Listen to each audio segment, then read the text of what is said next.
Good morning and welcome to 5th Generation Hobby Shop. Unbox and testing tayo ng Airsoft Pistol.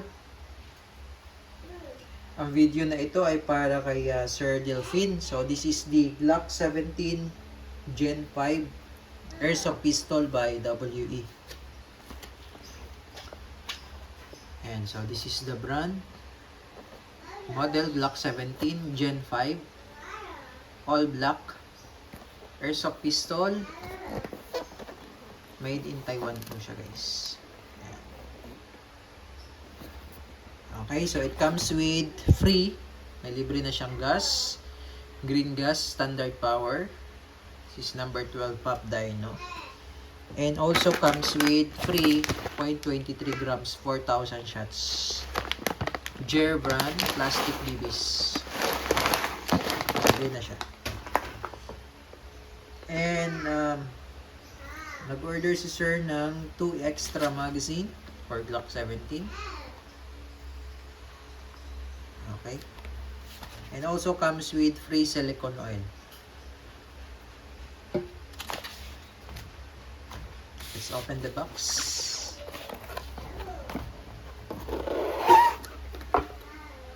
So it also comes with the owner's manual. You just need to scan the QR code para sa parts explosion tsaka sa manual. And then this is the magazine. This is 24 rounder capacity, plastic BBs, pero much better kung sundin nyo lang to, sir. That's 16 rounds sa real steel. 16. Mas maganda 16 lang din yung ilalagay nyong bala. Ilagay natin ng bala. But before that, higpitan ko na yung mga valve nyo, sir. Lahat ng magazine nyo, higpitan ko na. So, meron ako ditong valve tool para sa mga valve. Ito yung ginagamit kong panghigpit.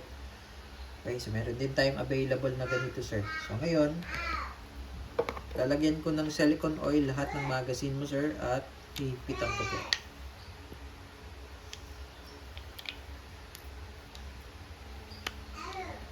Ito po yung basic maintenance ng ating magazine.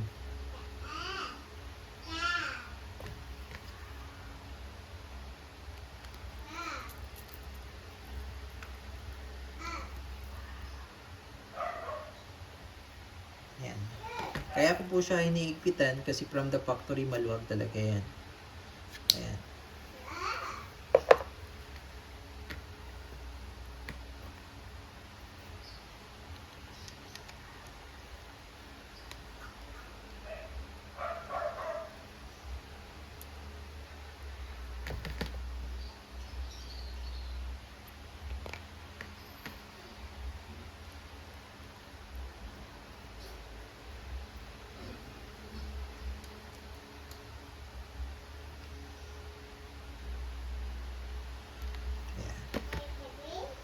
Ito yung base pad niya. Itong base pad na to, sir, take note, itong yung nakikita nyo pong Glock markings na yan, modular plate po yan. So ito po, natatanggal po yan.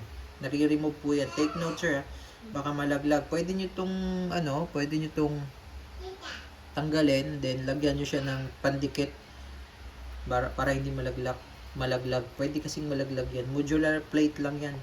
Yan yung bagong batch ngayon ni Glock 17, especially WE. Yung markings niya is modular plate. So ito yun, sir, papakita ko sa inyo, ha, bago tayo mag-proceed sa ibang magazine. Ito siya. Yan. Ito yung markings ng dito.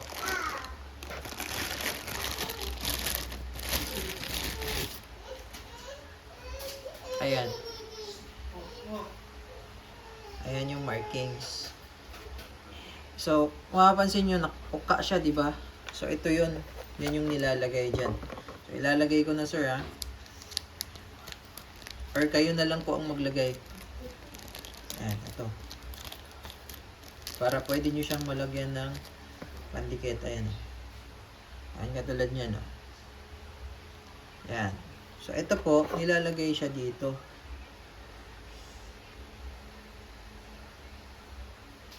Ayan. Diyan yan. Nilalagay.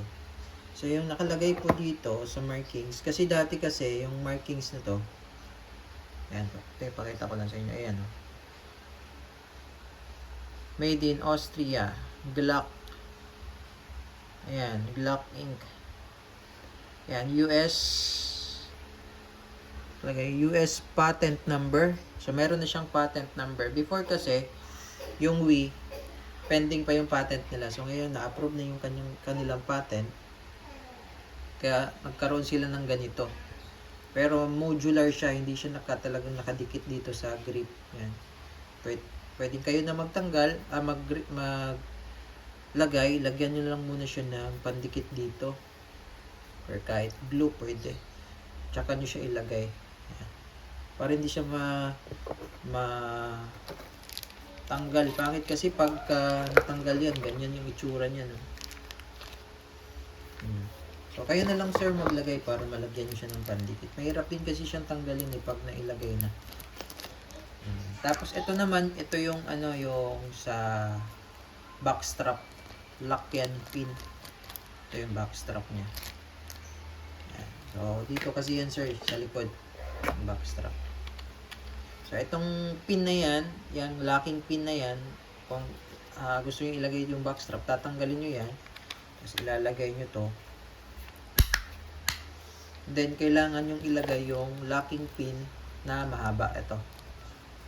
Yan, locking pin na mahaba.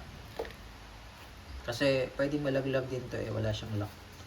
Yan yung backstrap. Kung gusto nyo lagyan ng backstrap para mas kumapal at tumaba yung grip. Okay, so proceed tayo naman. Balik tayo sa magazine. Itong dalawa naman sir, hihigpitan ko na lang din. No? Lalagyan ko na lang din siya ng oil. At hihigpitan ko na rin. Okay, so proceed na lang tayo dito sa unit. So itong unit mo sir, ayan, yung sight niya is, yan, hindi naman standard sight ng Glock. Tapos modular din itong, itong iron sight niya. Nalalagyan ko yan ng, red dot optic. So, meron tayo ditong red dot optic, sir. Ito yung bagay na bagay sa Glock RMR. Yan. Ito yung bagay sa ating Glock. Yan. Red dot optic po yan. Meron siyang adjuster, plus minus.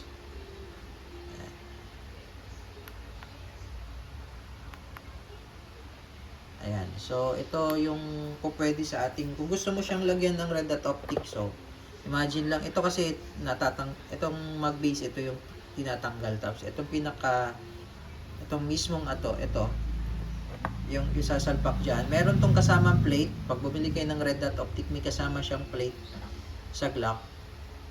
So, dito yun dovetail kasi yun, dovetail. Naka-dovetail po yun. So, itong rear sight, natatanggal po yan.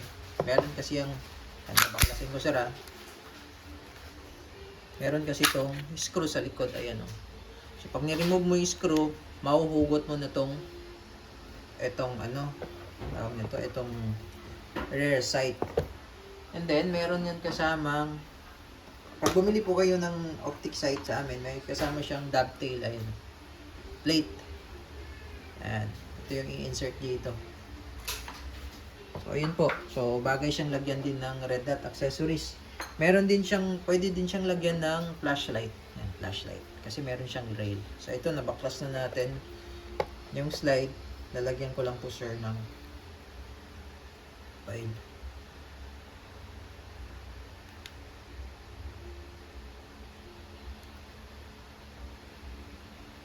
Nilalagyan din po ito ng oil. Dahil ito po yung nagkikiskisan talaga madalas. Kailangan lubricated yan. So, ito sir, tuturuan ko kayo sa pag-plus at paglagay, pagbaklas at pagbalik. Para pumalo lang. So, ito sir, kung babaklasin mo ang unit, kailangan pong walang magazine. Kailangan walang magazine. Remove muna ang magazine. Tapos, ikasan nyo isang beses. And then, after that, itong disassembly latch, yan, ito po, ayan, at ito, sabay pong ibababa, ayan. Kailangan po nakababa yan, dalawa na yan, no? Kailangan nakababa yan, dalawa na yan. Ayan. So, katulad niyan, nakababa yung dalawa. Then, wait. Ulitin natin, sir, no? Kailangan nakababa yung dalawa. Then, paluin lang. Ayan.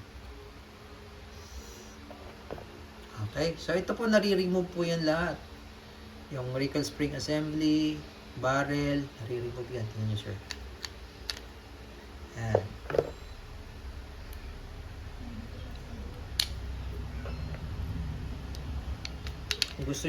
Kung gusto niyo pong linisan, i-remove yan lahat siya. Inner, outer. Pag nilinis naman ng barrel, cotton buds lang. Alcohol lang, cotton buds. Ayan.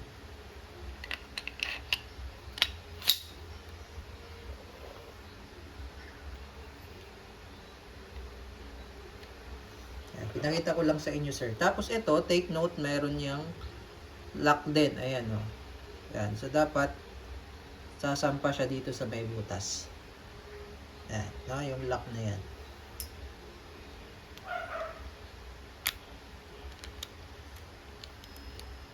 Medyo madulas. Yan. So, kailangan nakasampa siya dyan. So, ngayon kasi yung Gen 5, meron siyang ganun.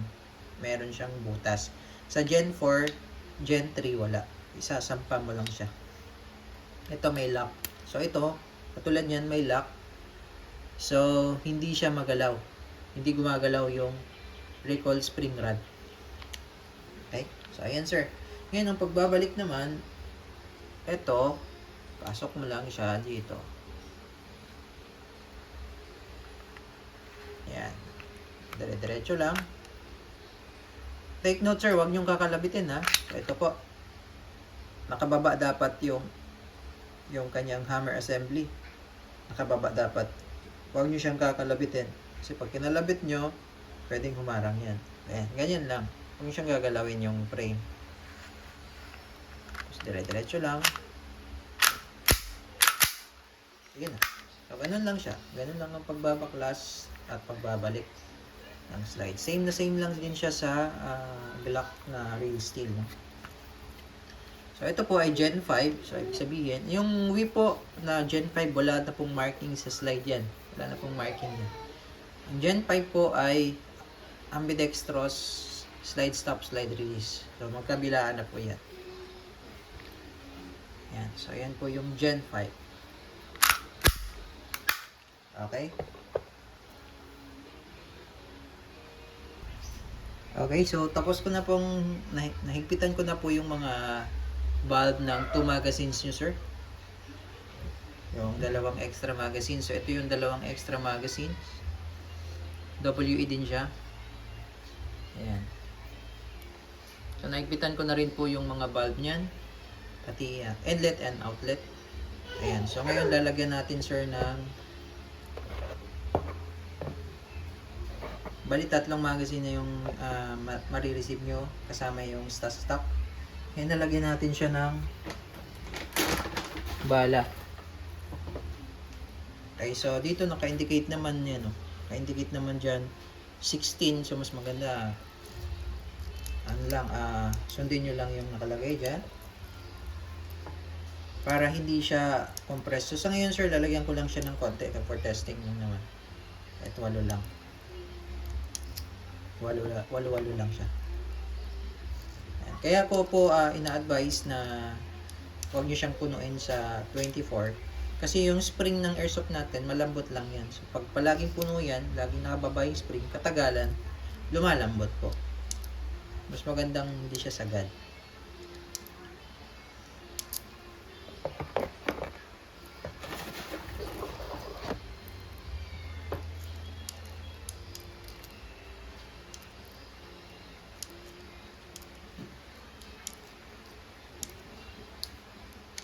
So, ayan, walo-walo siya, sir. Ngayon, paglalagay naman ng gas, ito yung gas, no? Kailangan, sir, yung magazine, nakatiwarik, no? Patiwarik pag maglalagay kayong gas. Yung gas na sa ibabaw. Ayan, pag ganyan. 3 to 5 seconds lang. So, lalagyan lang natin ng 3. 1, 1001, 1002, 1003.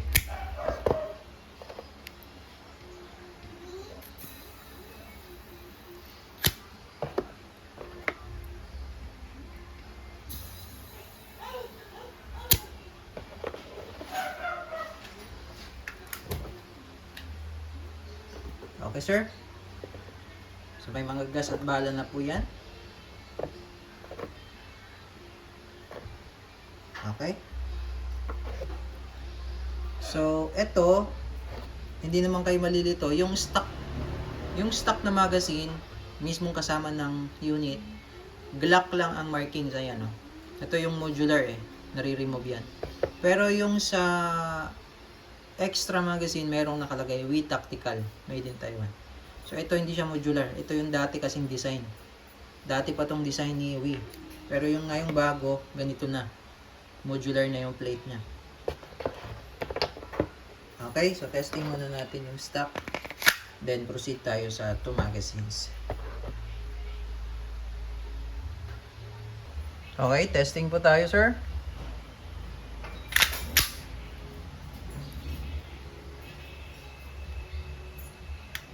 Firing.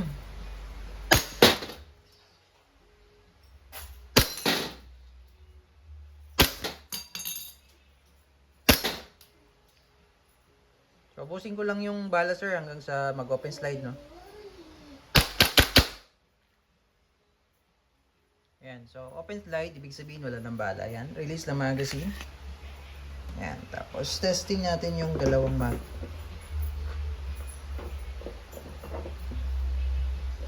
Ito yung first mag, sir.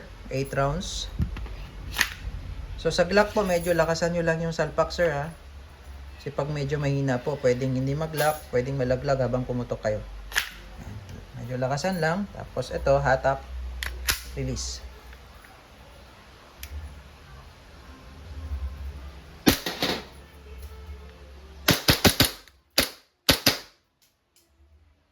So take note, sir, kapag malamig yung magazine naman, continuous ang gamit, normally lumalamig po yan, ipahinga nyo lang kasi pag malamig po ang magazine, humihina po yung recoil, yung blowback.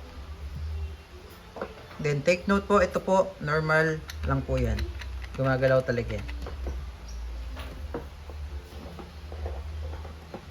Okay, pang third mag. Sir, pang third mag.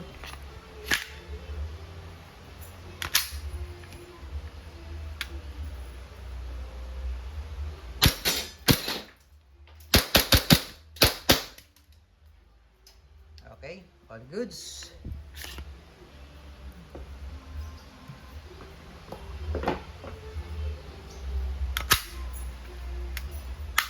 Okay, so all goods na tayo, sir. Glock 17 Gen 5 ng WE Airsoft Pistol.